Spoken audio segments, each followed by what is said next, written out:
FTP நேயர்கள் வணக்கம். நம்ம போன பாட்டில் இந்த ஃப்ரீடம் அட் மிட் நைட் சீரீஸில் இந்தியா பாகிஸ்தான் பிரிவினைக்கு ஒவ்வொரு கட்சியின் ரோல் என்ன நம்ம எக்ஸ்பிளைன் பண்ணோம். இப்போ நம்ம இந்த இந்தியா பாகிஸ்தான் பார்ட்டிஷன் நடந்த காலகட்டத்தில் ஒவ்வொரு தலைவர்களும் எப்படி செயல்பட்டார்கள், அவங்களுடைய பிற்கால அரசியல் முடிவுகள் எந்த அளவுக்கு இந்த இந்த ஒரு செயல்பாட்டின் மூலயமா ஒரு பிரதிபலிச்சுன்றதை தெளிவாக எக்ஸ்பிளைன் பண்ணுறோம். ஏன்னா இன்னைக்கு நம்ம அந்த அந்த தலைவர்கள் பல பேரை நம்ம கொண்டாடுறோம். இந்தியாவில் இருக்கவும் சரி, பாகிஸ்தான் இருக்கவங்களும் ஜின்னாவை கொண்டாடுறாங்க. ஸோ அவரோட செயல்பாடுகள் எப்படி இருந்தது, இந்த இந்தியா பாகிஸ்தான் பிரிவை நடப்பதற்கு அவங்க எந்த வகையில் காரணமாக இருந்தார்கள் அப்படின்னு நம்ம எக்ஸ்பிளைன் பண்ணலாம்.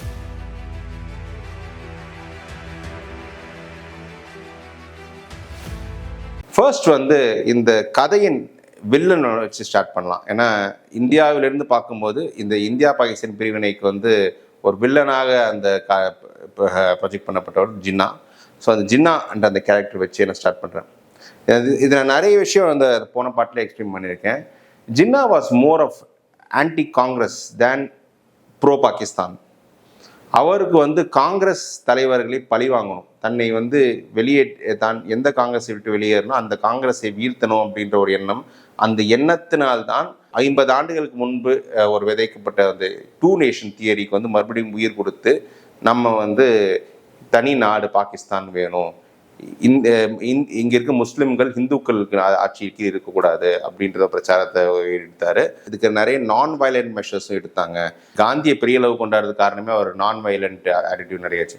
ஆனால் இதற்கு நேர் எதிராக ஜின்னா அவர்களும் சரி, அவர்கள் ஆதரவாளர் நிறைய பேர் கலவரங்களை நிறைய தூண்டினாங்க அப்படின்ற மாதிரி இந்த புக்கில் இருக்கு. அது நிறைய பேர் அவங்களோட ஹிஸ்டரி ரெக்கார்டில் சொல்லியிருக்காங்க. அதாவது அன்றைக்கு பெங்கால் சீஃப் மினிஸ்டராக இருந்த சுரவர்தி போன்றவர்கள்லாம் டைரக்ட் ஆக்ஷன் டே போது நீங்கள் கலவரம் பண்ணுங்க, அடிங்க, ஹிந்துக்களை அடிங்கன்ற அந்த மாதிரில ஒரு பிரச்சனை.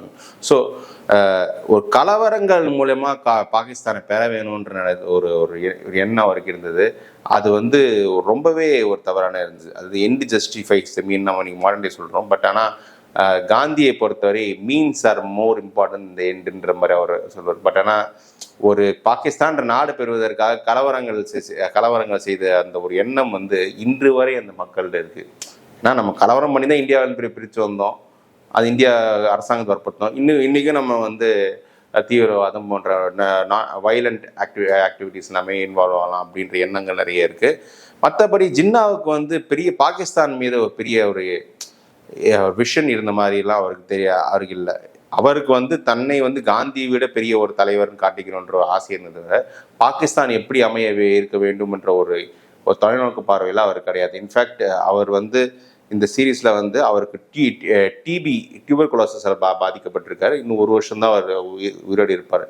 அந்த 1 வருஷம் நான் எப்படியே வாங்கிட்டேன் அப்படின்னா அவர் பாகிஸ்தான் ஒரு பெரிய நாடாக வளரணும், நான் பார்க்கணும் அப்படின்ற எண்ணம் அவருக்கு இல்லை. ஏன்னா அந்த சீரியஸ்லேயே சொல்லியிருப்பாரு, அந்த முஸ்லீம் லீக்ல இருந்த 2ஆம் கட்ட தலைவர்கள் முட்டாள்கள்னு. ஸோ அவங்களுக்கும் பெரிய தொலைநோக்கு பார்வையெல்லாம் கிடையாது. ஸோ இப்படி தொலைநோக்கு பார்வையே இல்லாத ஒரு தலைவர்கள் கீழே பாகிஸ்தானை ஒப்படைச்சிட்டு போகணுன்ற குற்ற உணர்ச்சி அவர் கிடையாது. 1 வருஷத்துக்குள்ள நான் இறந்து போகிறேன், தனக்கு அப்புறம் ஒரு நல்ல ஒரு விஷனரி லீடர் அங்கே இருக்காங்களா அப்படின்ற அதுவும் இல்லை. எனக்கு காங்கிரஸே இந்த 1 வருஷத்துக்குள்ள பழி வாங்கணுன்ற எண்ணம் தான் இருக்கு. அதுக்காக ஒரு நாடு வாங்கணும் அப்படின்ற எண்ணம் இருந்துச்சு. இதற்காக அன்றைய ஒருங்கிணைந்த இந்தியாவின் முஸ்லிம்களை பலி கொடுக்கவும் தயாராக இருந்தார். ஸோ இதுதான் அந்த வெப்சீரிஸ்ல ஜின்னாவை பற்றி ஒரு தெளிவாக இருந்தாங்க. ஆனால் ஒன்று, அவர் he was clear on his ambition. அவர் தன்னுடைய ஆம்பிஷன் தான் முக்கியம். அந்த முக்கியன்றது ரொம்ப உறுதியாக இருந்த நபர். நிச்சயமாக அவர் ஆம்பிஷன் பாகிஸ்தான் கிடையாது, அவர் ஆம்பிஷன் காங்கிரஸை வீழ்த்துவது தான். அடுத்து இந்தியாவின் தேசத்தந்தை காந்தி அவர்கள் பேசணும்னா, நம்ம ஏன் காந்தியை கொண்டாடணுன்றதுக்கு இந்த சீரியல் ஒன்று போதும்.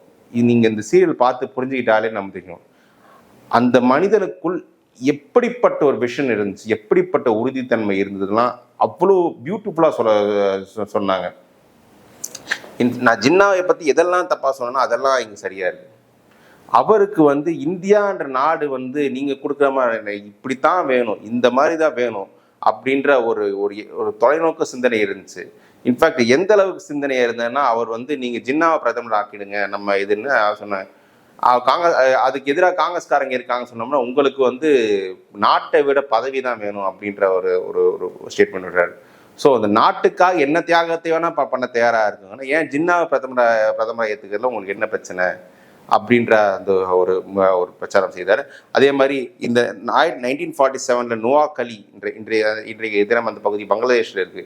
அங்கே நடந்த ஒரு கலவரத்தை கட்டுப்படுத்துறதுக்கு இவரே வந்து அங்கே ஒரு தடி எடுத்துட்டு அங்கே போய் நின்று அங்கே இருக்க 2 தரப்பு பேசி அங்கே சால்வ் பண்ணுறான்னா இந்த மனிதனுக்கு வந்து இன்னும் அந்த நான் வயலண்ட் மீன்ஸ்ல ஒரு பெரிய அளவுக்கு நம்பிக்கையும் அந்த தள்ளாத வயதிலும் இருந்திருக்கு. அப்போ வந்து நோவாக் அலியில் இவர் இருக்கும்போது இங்கே இந்தியா பாகிஸ்தான் பிரிவினை வேண்டுமா வேண்டாமான்ற பேச்சுவார்த்தைகள் தலைவர்கள் மத்தியில் நடக்கும்போது ஒரு பத்திரிகையாளர் கேட்குறாங்க காந்தி கிட்ட, நீங்கள் ஏன் அங்கே போகல மக்கள்கிட்ட இங்கே இருக்கீங்க அப்படின்னு. அப்போ அதுக்கு ரெஸ்பாண்ட் பண்ணுறாரு, இந்த மக்கள் ஒற்றுமையாக இருந்தாலே அந்த தலைவர்கள் கேட்கும். ஒரு நல்ல தலைவர் மக்கள் மத்தியில் என்ன இருக்குன்னு கேட்டு தான் முடிவு எடுப்பாங்க. இவங்க ஒத்துமையாக வரணும், அப்போ தான் அவங்க ஒத்துமையாவாங்க அப்படின்ற அந்த ஒரு கருத்து சொல்லியிருப்பாங்க. அது வந்து கடைசி வரை போராடினார்.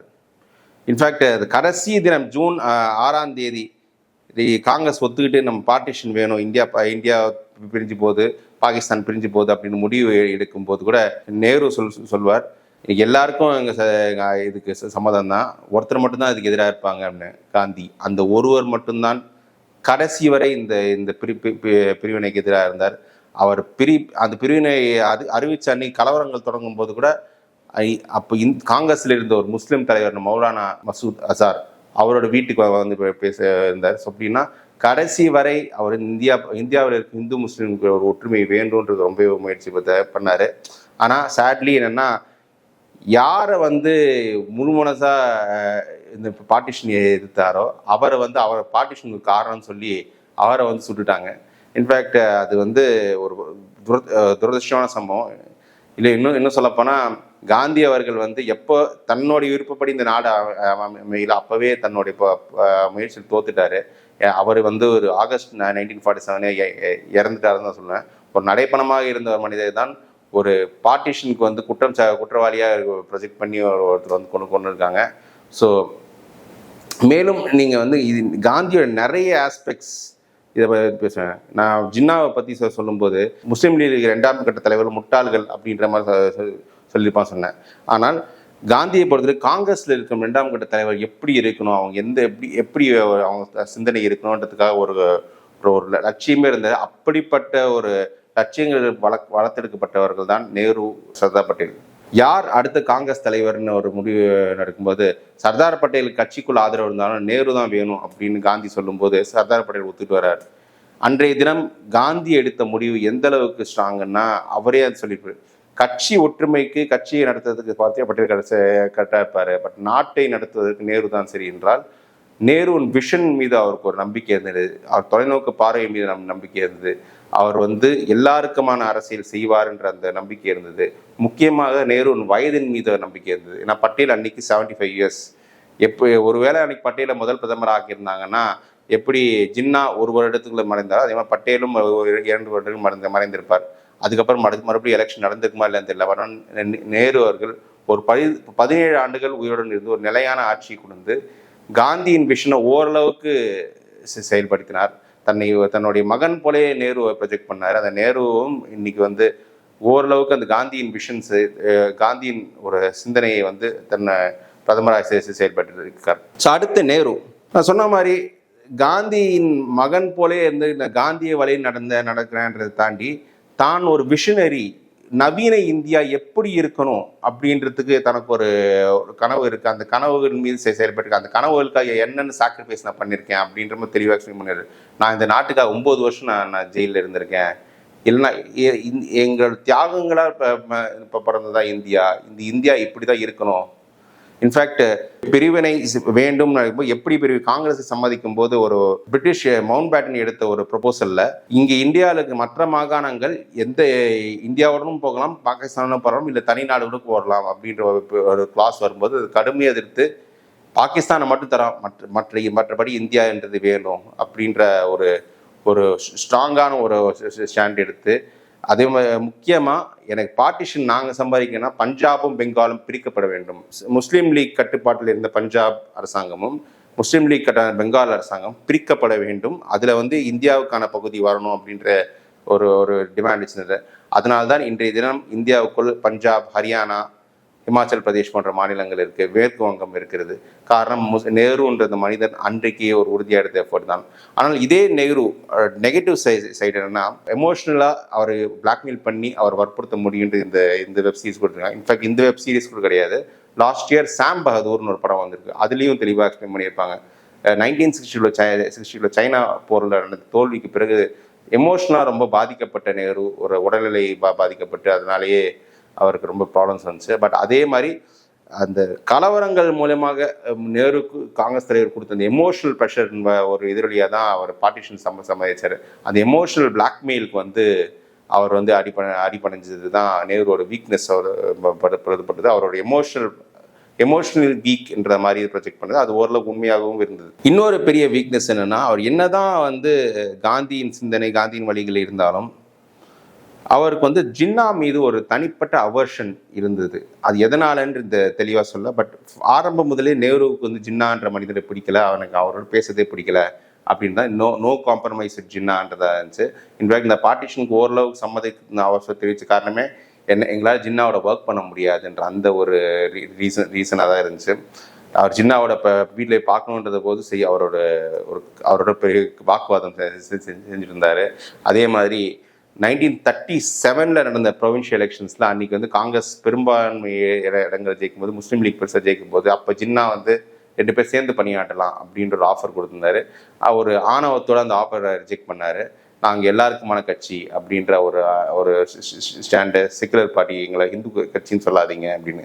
அதாவது எந்த காங்கிரஸை வந்து இன்னைக்கு முஸ்லீம்களுக்கு ஆதரவு கட்சின்னு பிஜேபி சொல்லிட்டு இருக்காங்களோ அந்த காங்கிரஸை வந்து ஜின்னா வந்து இந்துக்களுக்கான கட்சின்னு அன்னைக்கு விமர்சிச்சிருந்தார். ஒருவேளை அன்னைக்கு 1937 அன்னைக்கு முஸ்லீம் லீகோட சமரசம் செஞ்சு நம்ம எல்லாரும் ஒற்றுமையாக இருப்போம், இந்த காந்தி சொல்கிற மாதிரி உங்களுக்கு நாடு வேணும்னா அதிகாரத்தை பகிர்ந்துக்குவாங்க அப்படின்னு சொல்கிற அந்த பாயிண்ட்ல ஒற்றுமையாக இருந்தால் பிரிவினை நடந்திருக்காது. ஆனால் அவர் வந்து ஜின்னா மீது அவருக்கு தனிப்பட்ட வெறுப்புனாலேயே அந்த பார்ட்டிஷனுக்கு அவரும் ஒரு பெரிய காரணமாக இன்டைரக்டாக அமைஞ்சிட்டார். 4வது, இன்னைக்கு பிஜேபி வந்து ஆஹா ஓஹோன்னு கொண்டாடுற சர்தார் பட்டேல்.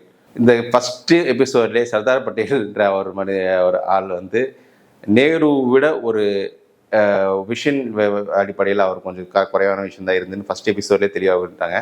இன்ஃபேக்ட் அவருக்கு வந்து முதல்லையே இந்த பார்ட்டிஷன் வந்து ப்ரப்போஸ் பண்ணும்போது முதல்ல அக்செப்ட் பண்ண காங்கிரஸ் லீடர்லாம் பட்டேலும் ஒருத்தர்ன்றது தெளிவாக எக்ஸ்பிளைன் பண்ணிப்பாங்க. அதே சமயம் பட்டேல் என்பவர் மோஸ்ட் ப்ராக்டிக்கல் அண்ட் மோஸ்ட் மேனோவரிங்.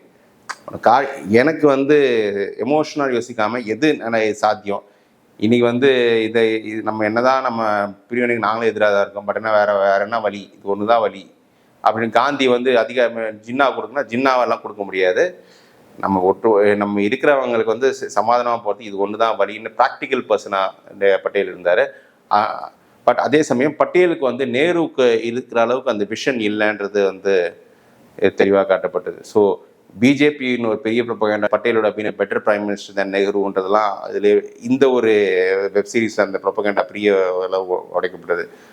கண்டிப்பாக நேருவுக்கு இருந்த அளவுக்கு விஷன் பட்டேலுக்கு இல்லை, but Patel was more practical than Nehru. So ஃபைனலாக இது வந்து இந்த பார்ட்டிஷனை வந்து டிஸ்கிரைப் பண்ணணும்னா எதனால் நடந்துருச்சு. ஸோ ஃபைனலாக இந்த பார்ட்டிஷன் வந்து எதனால் நடந்துச்சு அப்படின்னு டிஸ்கிரைப் பண்ணோம்னா, நம்ம தமிழியன் லாங்குவேஜ் சொன்னோம்னா ஒரு உரைக்குள்ள ஒரு கத்தி தான் இருக்க முடியும். அப்படின்ற போது 2 கட்சிகள் முஸ்லீம் லீக் காங்கிரஸ் இருக்கும்போது அந்த 2 கட்சிகளும் சேர்ந்து ஒரு ஆட்சி அமைப்பதுன்றது காந்தி அப்படி அமைக்கணும்னு ஆசைப்பட்டுருக்கலாம், அப்படிதான் நீங்கள் பெருந்தன்மையாக வரணும்னு ஆசைப்பட்டுருக்கலாம். பட் நடைமுறையில் அது சாத்தியம் இல்லை. ஏன்னா இன்றைக்கி மாடர்ன் டே பாலிடிக்ஸ்னு பார்க்கும்போது சாத்தியம் இல்லை, அது அவ்வளோ ஈஸியாக இருக்காது. ஏன்னா அப்படி அமைச்சிருந்தா, ஏன்னா அதுவும் இந்த வெப் சீரிஸ் காட்டுறேன். 1946 ஒரு யூனியன் கவுன்சில் ஃபார்ம் பண்ணும்போது ஒரு கூட்டணி ஆட்சின்ற மாதிரி ஃபார்ம் பண்ணியிருப்பாங்க. பட் ஆனால் எந்த ஒரு பெரிய ரிஃபார்மும் கொண்டு வர முடியல காங்கிரஸால், முஸ்லீம் லீக் எம்பிகளை இது தாண்டி. ஸோ அப்படி இருக்கும்போது ஒருவேளை இவங்க 2 பேரும் ஒன்றா இருந்தால் கூட இன்னைக்கு பல ரிஃபார்ம்ஸ் இந்தியாவில் நடந்திருக்காது. முக்கியமாக யூனிவர்சல் அடல்ட் ஃப்ரான்ச்சைஸ் அப்படின்னா என்னென்னா, இப்போ நான் சொன்ன போன எப்படி சொல்லுவேன், 1946 நடந்த ப்ரொவின்ஷியல் எலெக்ஷன்ஸ் வந்து எல்லாருக்கும்லாம் ஓட்டு கிடையாது. ஒரு சொசைட்டியில் இருக்க 10% தான், யார் யாருக்கான சொந்தமாக நிலம் இருக்குது, வீடு இருக்குது, படிச்சிருக்காங்களோ அவங்களுக்கு மட்டும்தான் ஓட்டு. அதுலேயும் முஸ்லீம் சீட்ஸ்லாம் கொஞ்சம் இருந்துச்சு. ஸோ இந்த பிரச்சனைகள்லாம் இருந்து இதனால் இந்த மாதிரி ஒரு ரெஸ்ட்ரிக்ஷன்ஸ் இருந்ததால் தான் முஸ்லீம் லீக் வந்து முஸ்லீம் சீட்ஸ்லாம் பெருசாக வந்தாங்க. ஆனால் 1951 நடந்த ஒரு பெரிய ரிஃபார்ம்னா யூனிவர்சல் அடல்ட் ஃப்ரான்ச்சைஸ்னா இருக்கிற எல்லாருக்கும் ஒரு ஓட்டு அப்படின்ற ஒரு மாற்றத்தை நேரு கொண்டு வந்தார். அந்த மாதிரி அது போன்ற ரிஃபார்ம்ஸ் இந்தியாவில் நடந்திருக்காது. ஒரு இன்றைக்கி இன்றைக்கி ஸ்ட்ராங்காக இருந்திருக்காங்கன்னா அது 17 வருடங்கள் நேரு பிரதமர் தலைமையில் நடந்த முதல் 17 வருடங்களில் போட்ட ஃபவுண்டேஷன். இந்தியா உருவாக்குற எலெக்ஷன் கமிஷன் ஆகட்டும், டெம்பிள்ஸ் ஆஃப் மாடர்ன் இந்தியா நம்ம சொல்கிறோம்ல, ஐஏஎம், ஐஐடிஸ் போன்ற பல நிறுவனங்கள் வந்து பெருசாக உருவாகியிருக்காது. இந்திய அரசாங்கம் வந்து ஒரு ஸ்ட்ராங்கான அரசாங்கம் இருக்காது. நம்ம கான்ஸ்டியூஷன்லேயே பல கிளாஸஸ் வந்திருக்குமா, ரிசர்வேஷனே வந்திருக்குமான்றது தெரியாது. ஸோ அதுதான் எனக்கு தெரிஞ்சு பார்ட்டிஷன் ஆனதில் இந்தியா பெரிய பலன் அடைஞ்சாங்க. ஆனால் அதே சமயம் பாகிஸ்தான் எடுத்துட்டிங்கன்னா அவங்க வந்து முதல் தேர்தல் பாகிஸ்தான் நடக்கிறதே 1971 நடந்துச்சு. ஏன்னா அது வரைக்குமே அவங்களுக்கு இராணுவ ஆட்சி, அங்கே இராணுவம் கைப்பற்றி இராணுவ ஆட்சி நடந்துச்சு. அதுவும் முதல் தேர்தல் 1971 நடந்து அந்த தேர்தல் ஒத்துக்க மாட்டேன்னு சொன்னதுக்கப்புறம் பங்களாதேஷ் பிரிஞ்சு போனாங்க. அதுக்கப்புறம் மறுபடியும் ஒரு இராணுவ ஆட்சி, அதை தொடர்ந்து ஒரு ஒரு பிரதமர் பதவியில் மியூசிக்கல் சேர்ஸ் மாறி உட்காந்து விளையாடிருந்தாங்க. ஸோ ஒரு நிலையற்ற தன்மை இருந்தது. ஆனால் இந்தியா அந்த ஒரு பாகிஸ்தானை விட்டு கொடுத்த அந்த ஒரு வழியை சுமந்ததால் தான் ஒரு ஸ்ட்ராங் ஃபவுண்டேஷன் லே பண்ணோம். அந்த ஃபவுண்டேஷனால் தான் இன்றைக்கி நம்ம நல்லாவே படித்து இவ்வளோ ஒரு ப்ரொக்ரெசிவான தாட்டோட நம்ம எல்லாம் இருக்கோம். அது மட்டும் இல்லை, இந்த எபிசோடில் என்ன சொன்னோன்னா, இங்கே வந்து வட இந்தியாவில் தான் பெரும்பாலான கலவரங்கள் நடந்துச்சு. தென்னிந்தியாவில் மெட்ராஸ் பிரசிடென்சியில் எந்த கலவரம் நடக்கலான்னா இங்கே ஓரளவுக்கு இந்து முஸ்லீம்கள் ஒற்றுமையாக இருந்திருக்காங்க. இதுதான் மெயின் ரீசன்.